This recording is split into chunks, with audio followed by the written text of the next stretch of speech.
Dieu nous bénisse. Nous voulons changer notre histoire. Nous voulons que le Seigneur nous élève. Le Seigneur nous amène dans les endroits très élevés. Nous voulons que le monde entende parler de nous. Nous voulons que nous allions le jour. Alors que quelqu'un sache que Dieu aussi est capable d'élever. Dieu aussi est capable d'élever. C'est pas seulement les diables. C'est pas seulement les démons. Mais Dieu veut rendre quelqu'un monter. Comment nous allons faire? Nous préférons vivre dans cette parole. Comment nous allons faire? Alors, pour en profiter de la grâce de Dieu, on est lâché dans cette année 2026. Alors, pour faire manifester ces ressources intangibles dans le ciel sur la terre. La Bible déclare que nous, les enfants de Dieu, nous avons été bénis dans les lieux célestes en Christ Jésus. On peut lire là-bas, il y a les bénédictions. Et ces bénédictions, Jésus-Christ les sait. Jésus-Christ enseigne de ces bénédictions. Quand quelqu'un est enceinte, on m'a dit, il peut commencer à sortir les termes. Mais si ce n'est pas le jour, le jour l'enfant va bouger. Pour démontrer qu'il est fort quelqu'un.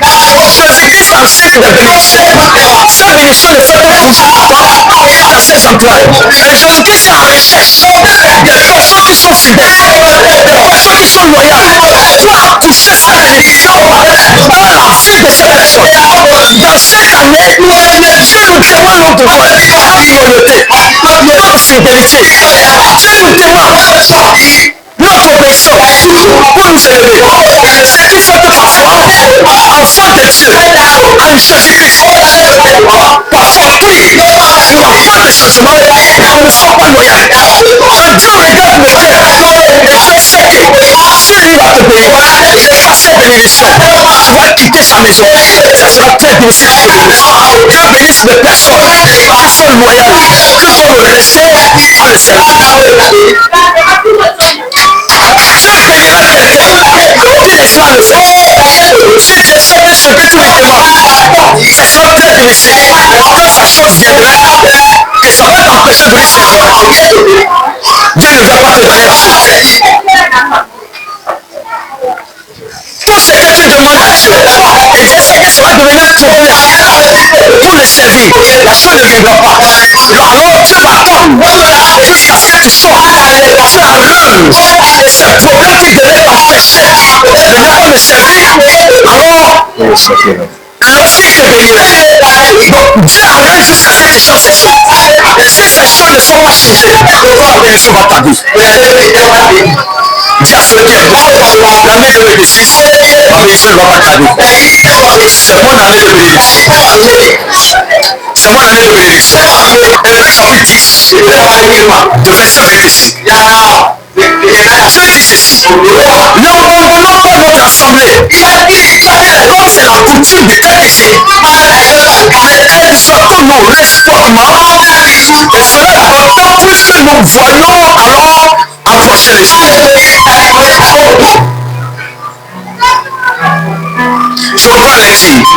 N'abandonnons pas notre assemblée, comme c'est la coutume de quelques-uns, mais exhortons-nous réciproquement, et cela d'autant plus que vous voyez s'approcher les jours. Ici Dieu nous exhorte et il nous dit, il y a une assemblée. Dans la vie, il y a plusieurs assemblées. Ces rassemblements ne sont pas les rassemblements. Dans la vie, nous avons plusieurs familles. Mais toutes ces familles ne sont pas les familles de Dieu. Dans le monde entier, aussi c'est que nous avons plusieurs endroits. Mais ces endroits ne sont pas les endroits de Dieu. Mais c'est Dieu qui les a créés. Mais Dieu a dit, tu ne veux pas vivre là. Voilà pourquoi la Bible déclare, Dieu il est un peu partout. Mais Dieu ne vit pas. Dieu est partout. Mais il ne vit pas. Il y a les endroits qu'il vit. Il y a les endroits qu'il ne vit pas. Parce qu'il est Dieu. Si ces endroits ne lui plaisent pas, il n'y a pas besoin de venir vivre. Mais il dit ici, n'abandonnons pas notre assemblée. Comment il a compris que des personnes qui sont censés d'être dans son assemblée avant de le faire pas. Quand on est à l'assemblée, c'est quoi? C'est lorsqu'ensemble des enfants de Dieu se mettent ensemble pour élever les voix vers le Seigneur. Certaines personnes ont dit, je peux prier seul. Mais si tu dois prier seul, si c'est pas, si prier dans l'assemblée n'est pas important, pourquoi tu vas exprimer que vous ensemble? 2 ou 3 personnes, c'est ce qu'on dit. Ça peut dire que tu peux prier seul. La prière, comment tu vas prier personne, on peut défendre l'autre. Et non, abandonnons pas notre assemblée. Plusieurs personnes croient que dans l'assemblée, ce sont c'est une coutume, une tradition. On les voit dans la tradition tout le temps. Il y a les temps, les mots, les années, on pratique la religion. Il y a les temps, les années, on dit que nous avons tel célébré la fête. Ça, c'est la tradition. Nous avons célébré la fête. Ça, c'est la tradition. Mais ces choses ne se font pas tous les jours. Maintenant, essaye des apôtres nous dire, à la seule fois de l'assemblée, tu vois que c'était une tradition. Ils viennent à l'assemblée quand ils veulent. Et puis quand ils veulent pas, c'est devenu la tradition. Et je dis quand ils veulent pas.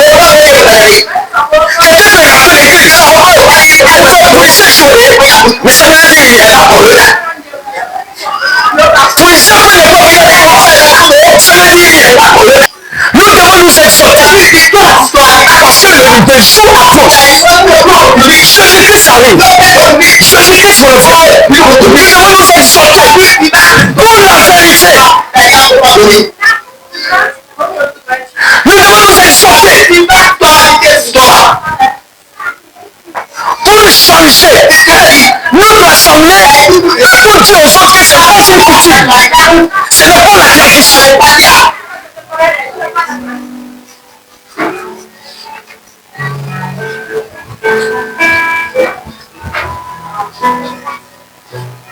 Quand nous avons servi Dieu l'année passée, peut-être que tu ne venais pas, peut-être à l'église, tu ne priais pas, tu ne faisais rien de Dieu. Mais cette année, ne laisse pas que l'assemblée soit une coutume. Tu dois changer ta manière de servir Dieu cette année. Si tu as mal servi Dieu en l'année 2011, cette année, tu dois te dire, après que j'ai mal servi Dieu, l'année 2026, je dois changer ma manière de servir. Je dois changer ma manière de vivre avec Dieu. Je dois changer ma manière de faire les choses. Je dois changer ma manière de lire la Bible. Je dois changer ma manière de parler avec mes frères et sœurs. Je dois changer ma manière de conduire les gens. Je dois changer ma manière de changer les caractères en servant le Seigneur. La bénédiction ne descendra pas si tu sais que tu as de mauvais caractère. Lorsque tu as de mauvais caractère, Dieu ne fera pas que ça se passe. Parce que lorsque la bénédiction viendra, c'est un caractère qui était caché en toi. Quand la bénédiction de Dieu viendra, c'est un caractère qui était caché en toi. Tu le verras sortir. Ne dis pas que le pauvre là il est craint. Le pauvre là il est craint, c'est parce qu'il n'a pas de l'argent. Quand l'argent viendra, l'argent va te montrer sa valeur. Ne dis pas que cette femme là elle est obèse. Elle est obèse, c'est parce qu'il n'y a pas l'argent. Quand l'argent viendra, tu connaîtras qui est cette femme. Ne dis pas que cet homme là il est patient. Il est très gentil. C'est sa pauvreté qui imprime son obéissance. Toutes les fois l'argent viendra, tu verras bien sa valeur. Nos foyers sont divisés parfois lorsque l'argent entre. Et nos foyers ne sont pas divisés lorsqu'il n'y a pas l'argent. Quand il n'y a pas l'argent, chacun de nous aimer son frère obéir à l'autre. Parce que tu ne sais pas où la nourriture vient. Si c'est la femme qui va t'apporter, c'est ton mari, tu es obligé de gagner. Lorsque l'argent commence à rentrer, l'homme commence par développer sa frénétique envers sa femme. Et puis la femme commence à développer sa frénétique envers l'homme. Et raison pour laquelle parfois, nous servons Dieu là. Et Dieu sait que Dieu va nous bénir. Et ces choses vont se passer. Mais à quoi sert de déverser cela pour causer les ennuis dans nos vies, pour nous empêcher de réussir? Il préfère garder ça. Alors pourquoi la plupart des enfants de Dieu sont devenus les mendiants? On demande les résultats accomplis. Nous devons changer nos manières. Nous devons changer les choses. N'abandonnons pas notre assemblée. Exhortons-nous. On voit l'exhortation, c'est les paroles qui peuvent édifier quelqu'un pour lui faire rapprocher de Dieu. C'est ce dernier terme. L'exhortation qui peut corriger quelqu'un pour que la personne commence à être obéissante à l'Éternel.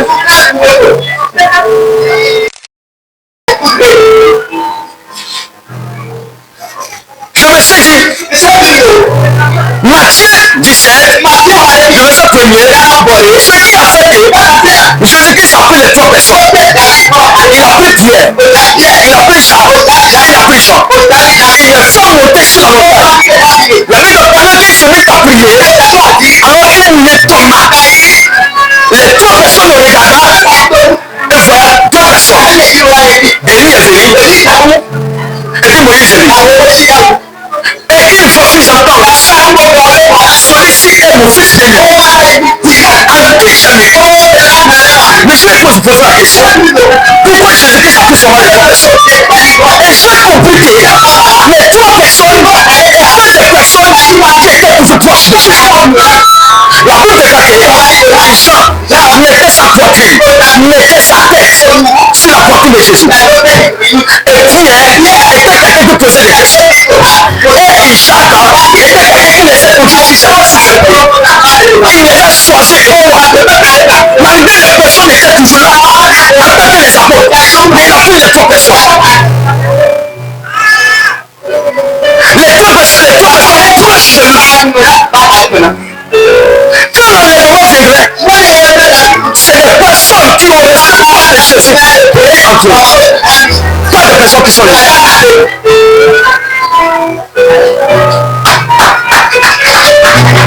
Quand nous regardons dans la Bible, les trois personnes, leur vie ont été une vie de bataille. Qui a écrit les livres? Isaac a écrit. Isaac a écrit. Et Jean qui avait toujours sa tête posée sur la poitrine de Jésus a même vu des grandes choses se passer. Le livre d'Apocalypse. Alors qu'il était en prison, quand Dieu lui a révélé, il est toujours connecté, il n'est pas éloigné. Il a espéré toujours avoir des grandes choses. Cette génération, il a fait toujours faire quelque chose pour que les personnes, cette génération vont venir. Qu'est-ce qu'il dit? Ce livre a été écrit par Jean. Jean n'était pas de paresseux, de servant Dieu. Jean n'avait pas de mauvais caractère, mais il développait ses caractères dans la divinité de Jésus. Jésus ne faisait pas de chercher. Lorsqu'il était caractère, différent de sa divinité. La doctrine de Jésus, c'est l'obéissance. La doctrine de Jésus, c'est l'obéissance. La doctrine de Jésus, c'est le service. La doctrine de Jésus, c'est la sainteté. La doctrine de Jésus, c'est l'intégrité. C'est la fidélité. Lorsque tu veux vivre dans la doctrine de Jésus, et ces choses ne sont pas claires, tu vas mal de servir. Et chacun de notre nous voulons être bénis, mais nous servons Dieu très mal. L'année 2026 doit être une année très différente des autres. Dieu doit nous bénir. Dieu doit nous bénir. Dieu doit nous bénir. Personne d'entre nous n'a jamais demandé Dieu. Envoie-moi dans le quartier pour nous et envoie-moi dans le pays. Chacun d'entre nous n'a jamais crié. Dieu, je veux venir dans ce monde. Ça a pris seulement à Dieu. Et Dieu t'a fait manifester sur terre. Pour ton service. Pourquoi tu nous représentes? Pour représenter quelqu'un, alors il faut dire les choses, ce que ce dernier a mis en toi. Alors lorsque tu arrives à dire, tu arrives à te comporter comme celui qui t'a envoyé, alors tu nous représentes. Lorsque tu es capable de transmettre ce que ce dernier qui t'a envoyé a su transmettre, ou tu es capable de développer ses caractères, les caractères de ceux qui t'ont envoyé, alors tu es différent que un bon ambassadeur va aller respecter ce que le président ou bien un ambassadeur doit faire. Aucun ambassadeur ne va se lever pour dire il faut aller visiter l'ambassade sans représenter le président. Quand il arrive quelque part, c'est le président qui arrive. Parce qu'on est un ambassadeur. Il vient de tel pays, il vient de tel roi. C'est tel président qui l'a envoyé. C'est pourquoi il représente le président. Il reflète les caractères du président. Avant le message qui représente le président. Voilà pourquoi il reçoit son salaire. L'ouvrier exige son salaire. L'ouvrier, c'est celui qui sert. L'ouvrier, c'est celui qui s'abandonne à son maître. Mais aujourd'hui, nous avons des mauvais ouvriers. Dieu dit, que notre assemblée soit assurée de service. On ne prend le trône de Dieu, Satan n'a pas pu détrôner. Il avait essayé. Vous savez, c'est un bandit. Il avait essayé. Puisque j'avais toujours les gens qui étaient obéissants internes, en respect autour du trône de Dieu. Avec les requêtes vieillards, Satan n'a pas pu s'approcher. Lorsque ton assurance n'a pas abandonné, lorsque tu veilles sur ton assemblée, tu es attaché à ton assemblée, c'est un bataille.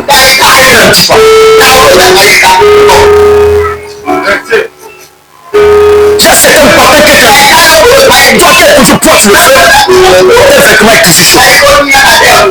Mais si tu vas aller, tu vas te loyer, tu reviens de temps en temps pour se réchauffer le loyer. Tu auras le problème. Un vrai soldat, c'est lui qui a posé son fusil. Pourquoi dans les formations, lorsqu'on le met dans la bourse, il dort. Il faut essayer de prendre, de récupérer les gars pour voir est-ce que dans le camp de la bataille, on va fermer les yeux comme l'ennemi fait toucher mon âme. C'est dit, même si ton ennemi veut te tuer, ou bien doit te tuer, il te tue avec ton âme. Au lieu de récupérer ton âme avant de te tuer. Tu as fait honte à ton pays. Maintenant, je vais vous parler d'une histoire. Une histoire réelle. Comme puis j'ai dit, il y a les histoires imaginaires, oui. Mais je voudrais vous parler d'une histoire réelle. Et la chose s'est passée. Il y avait deux personnes. Le premier s'appelait le vieux prophète. Le deuxième s'appelait le prophète. Mais quelque chose s'est passé.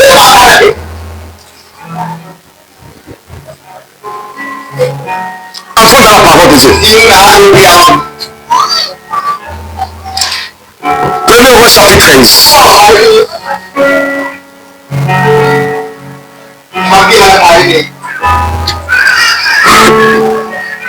1er Roi chapitre 13. Nous lisons de verset 11. Il y a l'autre version, c'est le verset 10. Et ici, ma version, c'est le verset 11. Nous lisons.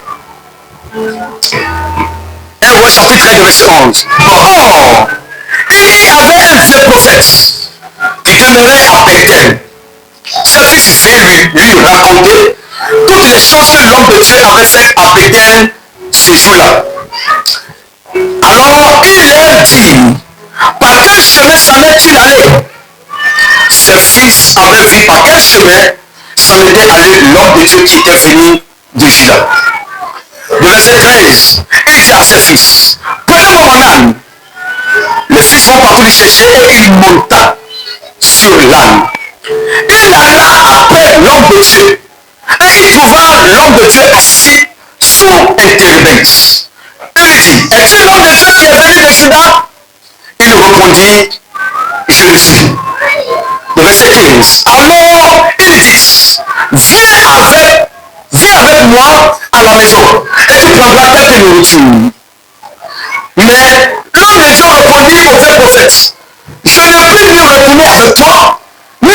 toi, je ne mangerai point de pain et je ne boirai point d'eau avec toi en celui-ci.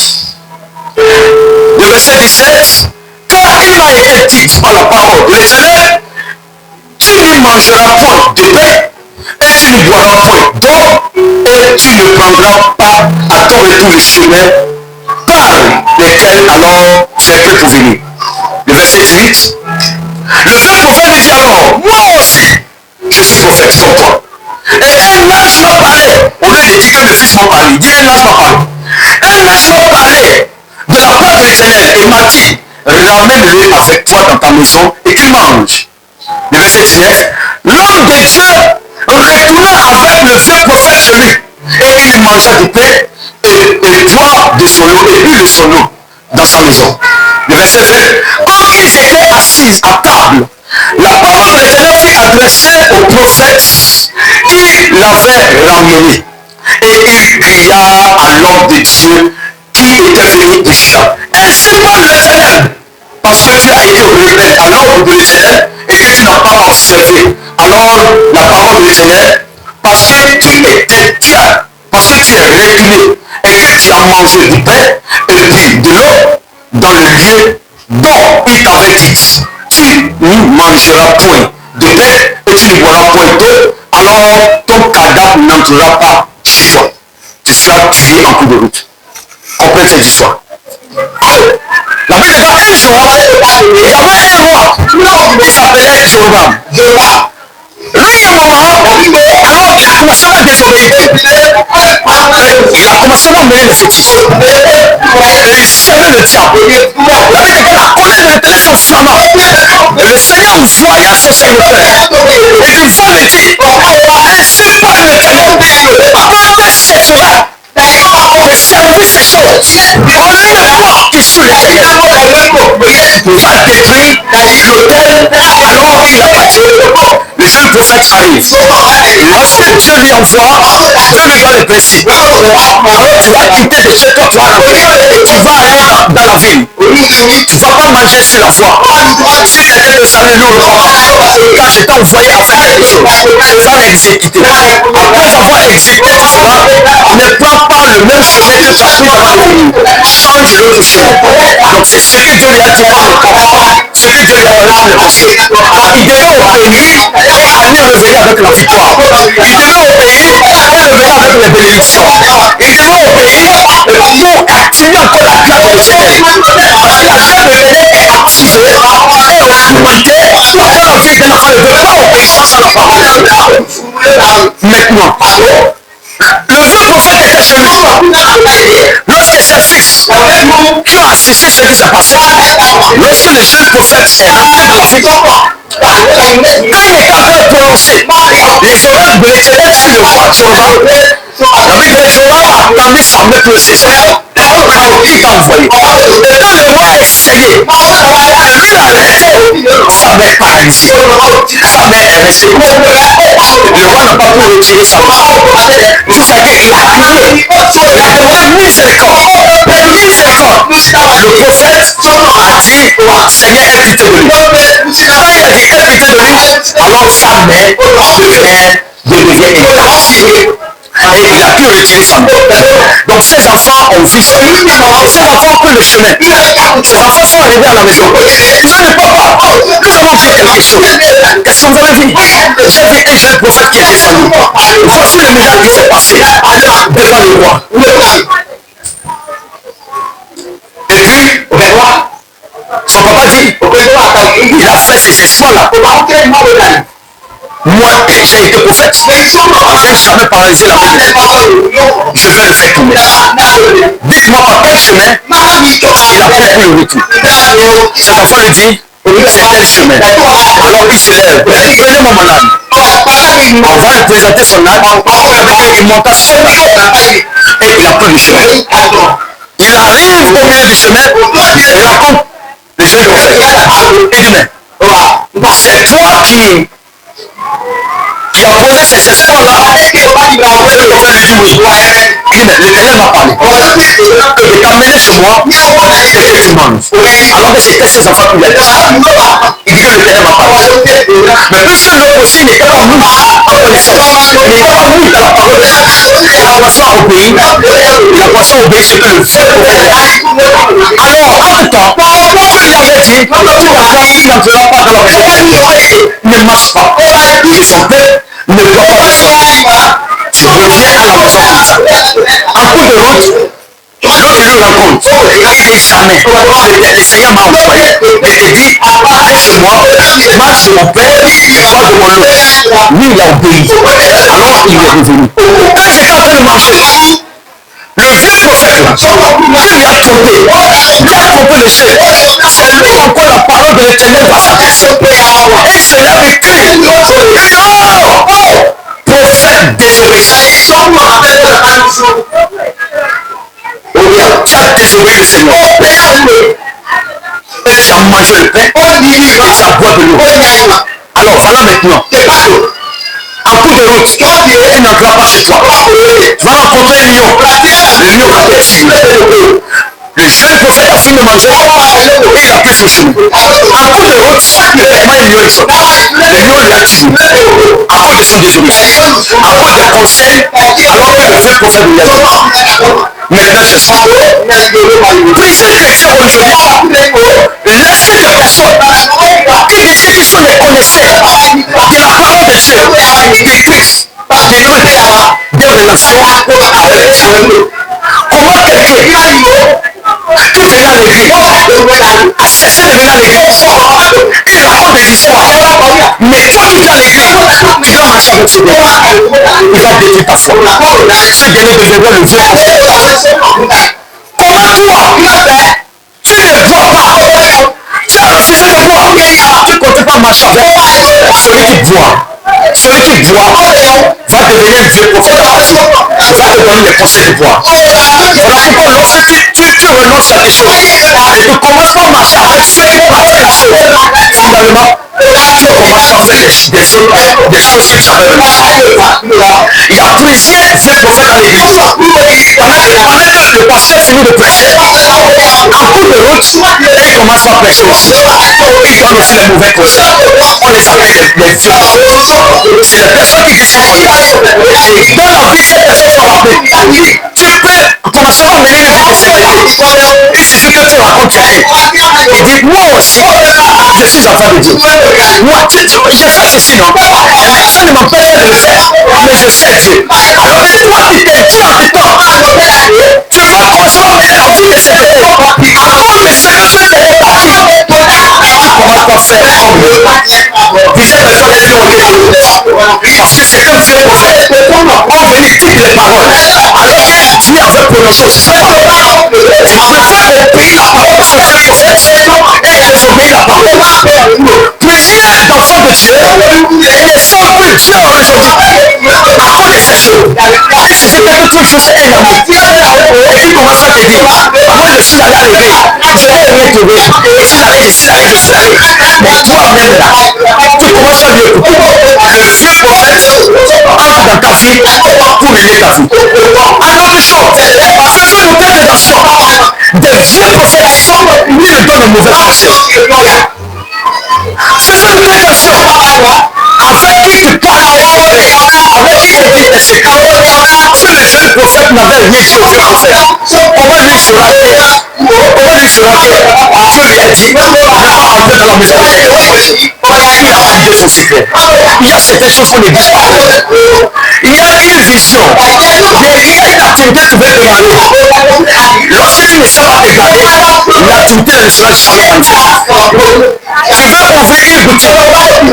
Si tu ne sais pas garder ta poche, dis aux personnes que je vais faire une boutique. Tôt ou tard, cette activité commence à changer. Il y a certains prophètes qui portent de mauvais esprits. Il y a plusieurs personnes qui se disent des connaisseurs. Qui disent qu'il a à l'église. Il fréquente l'église. Il lit la Bible. Il connaît la Bible. Il va te donner de mauvais conseils jusqu'à pour faire chuter ta relation avec Dieu. Faisons-nous très ensemble. Lorsque tu veux commencer une activité, celui qui est devant toi. Et tu lui partages ton secret. Tu lui partages ta vision. Qui est la personne? Est-ce que tu le connais? Ne sois pas étonné. Toutefois, quand tu veux demander quelque chose, et tu dis deux ou trois personnes, la chose devient plus compliquée. Tu veux déposer un dossier, et tu dis à plusieurs personnes, le dossier est vrai. Mais pourquoi ça se passe? Il y a d'autres personnes qui le disent. Garde ta bouche. Jusqu'au jour de la manifestation des choses. Quel vient juste te dire, c'est mais ils sont pas précieux. Il y a des problèmes, les vieux prophètes. Lorsque tu les dis, on peut se retirer, on peut se procéder. Oui, jamais ces choses ne vont pas aller. Tu peux dire aujourd'hui, j'ai servi le Seigneur. Tu dis à quelqu'un, j'ai pris la résolution de servir le Seigneur. Ce dernier viendra à la soirée. Mon ami, accompagne-moi. Ça, c'est un vieux prophète. Un vieux prophète pour te faire tourner. Dans la vie, il y a ce sort de c'est tout de choses. Et c'est nous d'avoir le discernement pour pouvoir discerner qui est la personne. Ne marche pas avec quelqu'un dans sa vie, lui ne marche pas. Et toi, tu penses qu'il sera d'accord à ce que toi marches. Il ne sera pas d'accord. Plusieurs personnes ont perdu les vies à cause de ça. C'est pour cela que je disais hier aux gens, l'amour n'est pas un sentiment. Tu veux marcher avec un sentiment, tu risques de perdre ton travail. Marche avec la personne qui est prêt pour te donner les bonnes paroles venant du Seigneur pour qu'elle puisse grandir. Ne marche pas avec les vies qui t'attendent tard. Je ne dis pas les vies qui ont les cheveux blancs. Même ceux qui les vies qui ont les cheveux blancs et ceux qui te disent qu'il n'y a pas qu'il faut le fou. Le fond venant ne pas être dans un détail. Il n'a pas été un vieux qui n'a pas pu réaliser quelque chose. Va éliminer ta foi connaissant de la personne. Lui, il a détruit le jeune prophète parce qu'il n'a pas pu opérer les miracles. Parce qu'il n'a pas pu parler de la part du Seigneur. Dieu n'a jamais envoyé un jour. Plusieurs personnes rentrent dans l'église pour se fréquenter devant l'église parce qu'ils ont plusieurs amis et ils disent mais et ils se retrouvent dans l'église. Pourquoi? Si le dernier est devenu un vieux prophète.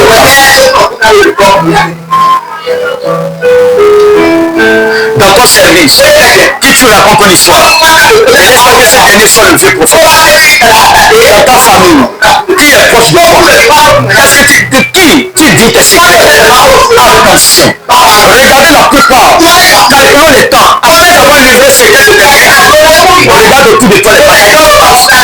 Si tu ne vois pas les batailles, c'est une bonne personne. Mais lorsque tu le livres au secret et les batailles deviennent énormes, attention, ne crois pas le livrer. On deviendra ennemi dans ta vie. Nous devons faire très attention avec les vieux prophètes.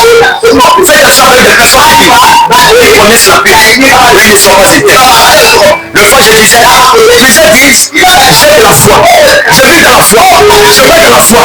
Vous savez, tout le monde a la foi. Le diable a la foi. Le diable, Dieu lui a enseigné ce qu'on appelle la foi. Il a travaillé avec Dieu. Il a vu les manifestations. Il a vu la gloire de Dieu. Et il croyait dans la foi. C'est pour cela qu'Isaac dit ceci. Les démons croient qu'il y a Dieu et ils tremblent. C'est parce que les démons ont la foi. Mais ce qui fait qu'ils sont devenus démons, c'est parce qu'ils ont perdu des dieux en Dieu. C'est parce qu'ils n'ont pas voulu obéir. C'est parce qu'ils ont refusé d'être éclairés. C'est parce qu'ils ont refusé d'être fidèles. Et c'est ce qui a fait d'eux des mortels. Sinon, ils croient qu'il y a Dieu. Mais tous les frères et enfants de Dieu, tu n'es pas fidèle à Dieu. Tu n'es pas obéissant à Dieu. Tu n'es pas éternel à Dieu. Mais tu dis que tu as la foi. Tu deviendras un démon. Plusieurs personnes, les femmes de Dieu, la plupart, quand ils ont servi Dieu, aujourd'hui, ils disent qu'ils ont la foi. Mais ce sont des démons incarnés. Comme Matthieu chapitre 2. Abraham avait 75 années, Dieu lui a parlé. Sois fidèle. Abraham a perdu le temps parce qu'il a brisé son intégrité. Et ce qui a fait que la promesse, l'entrée d'Israël a gardé et Israël a pris la place. Lorsque tu n'as pas fidèle, lorsque tu n'as pas été établi, la désobéissance viendra prendre la place. Tu vas commencer par faire des choses interdites, dites par Dieu, que tu avais renoncé. Tu vas manquer ces noms. C'est fait qu'aujourd'hui, nous n'aimons pas la vérité, mais nous voulons avoir la foi. Écoutez bien, la foi vient de ce qu'on entend. Et ce qu'on entend viendra. Toutes les fois, ce que tu entends te satisfait, alors que tes choses sont négatives, c'est que ta foi est morte. Tu ne pourras pas la manifester. Plusieurs d'entre nous n'arrivent pas à manifester Dieu. Non pas qu'ils n'ont pas la foi, mais leur fidélité est brisée. Leur intégrité est brisée. Leur intimité avec Dieu est brisée. Lorsque ces choses sont brisées, ça sera très difficile. Écoutez, Dieu ne veut pas vous enseigner la foi. Peu importe qui est. À un moment donné, quand Jésus lui a dit, regarde qui est, sors de là-bas, et marche. Sors de là-bas et marche. Peu importe qui a commencé à s'enfoncer dans l'eau. C'est pas eux qui avaient perdu la foi. Qui avait toujours la foi. Ils savaient bien que c'est Jésus qui lui a dit, sors et marche dans l'eau. Et l'eau qui soutenait Jésus, c'était sur la même eau que Jésus a dit pousser. Il a commencé à s'enfoncer. C'est parce qu'il a désobéi la parole de Jésus. Marche. Regarde-moi seulement. Dieu n'avait pas perdu la foi. Quelqu'un a dit, il a manqué la foi. Il n'a pas manqué la foi. Il a désobéi la parole. De faire toute la parole.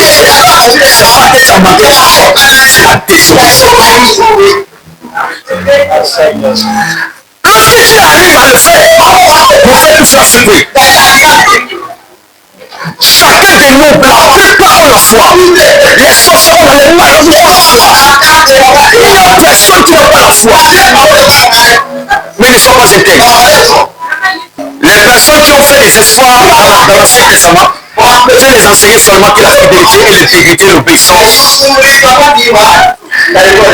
Hébreux chapitre 11 nous a parlé que ces personnes, nous avons entendu parler, nous les avons vus manifester, mais tout ce qu'ils ont mené là, les espoirs qu'ils ont posés, c'était pas la foi. Alors que Dieu les avait dit sois intègre, sois fidèle, obéis.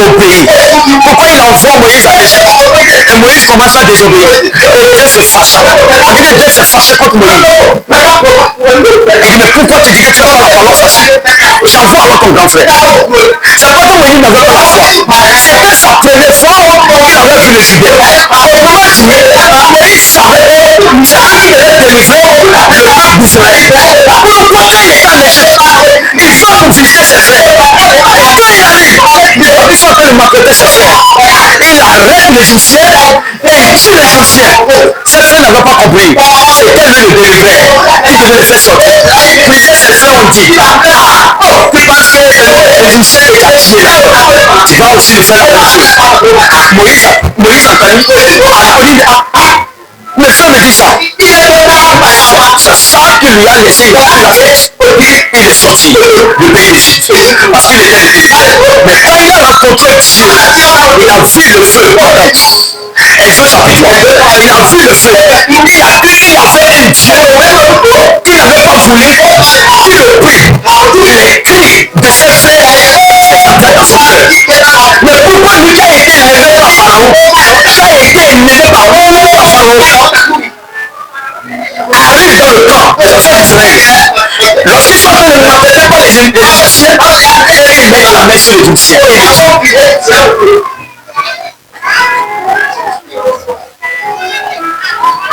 Il le tue.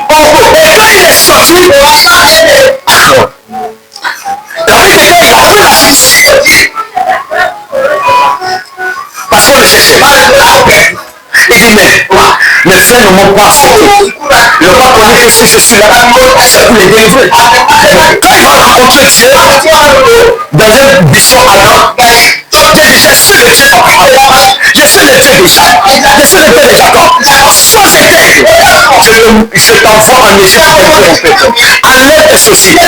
On parle d'humilité. Enlève tes soucis. Car le lieu où tu es, il le sait. La Bible dit qu'il a enlevé l'obéissance et l'humilité. On veut dire jamais. Je n'enlève pas les soucis. La foi commence par l'obéissance et l'intégrité.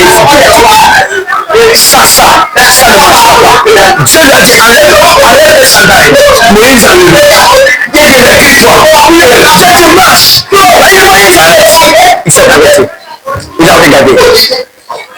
Il dit alors j'entendrai les cris de mon peuple. Ta foi peut se délivrer.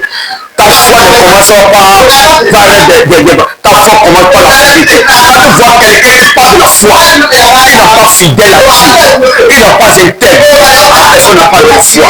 Les démons feront la foi, mais les désobéissances, l'infidélité les a fait difficiles. Ils sont tombés ici. Maintenant, tu es le vieux prophète devant toi qui te parle de la foi. Avant d'accepter pour suivre quelqu'un, regarde-le. Dis la parole de Dieu. Quelqu'un qui rentre dans ta vie pour te faire asseoir, pour te donner les conseils, il va te dire connais Dieu. Regarde, c'est le connaisseur de Dieu. Connaisseur de Dieu. Cette année-ci, changeons nos manières de servir. Tu dois dire, je dois rester en l'obéissance de Dieu. Et si l'année doit finir, doit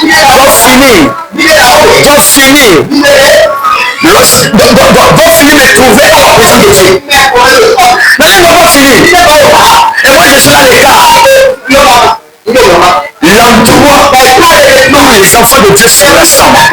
Le fois je l'ai dit, Job chapitre 3, Job chapitre 2, la Bible dit raison pour laquelle Satan et Satan dit à Dieu. Voici nos certains jours. La Bible dit que les fils de Dieu faisaient les réunions.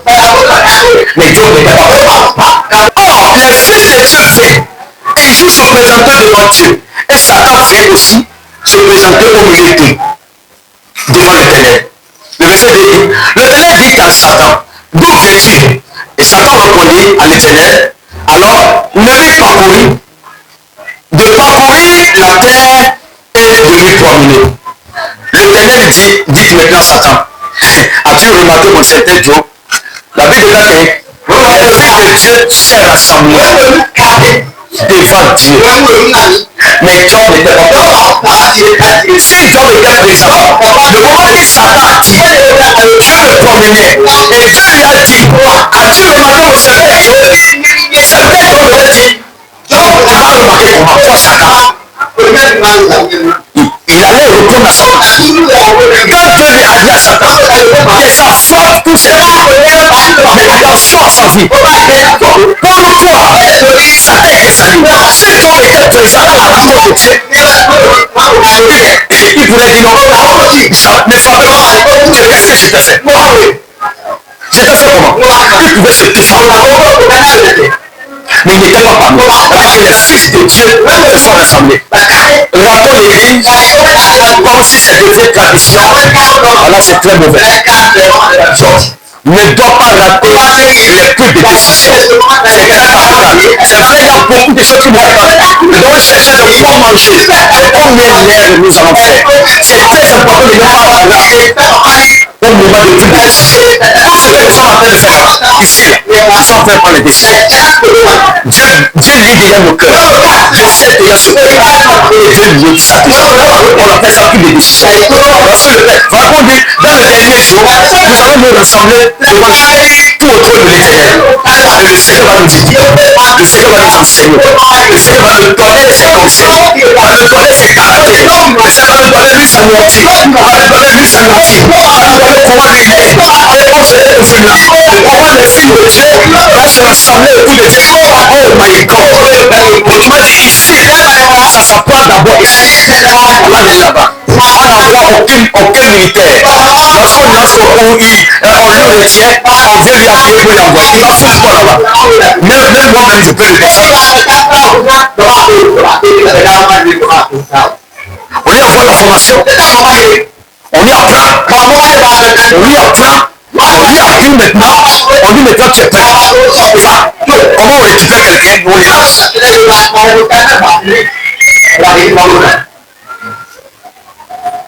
Ce qui a fait que nos parents,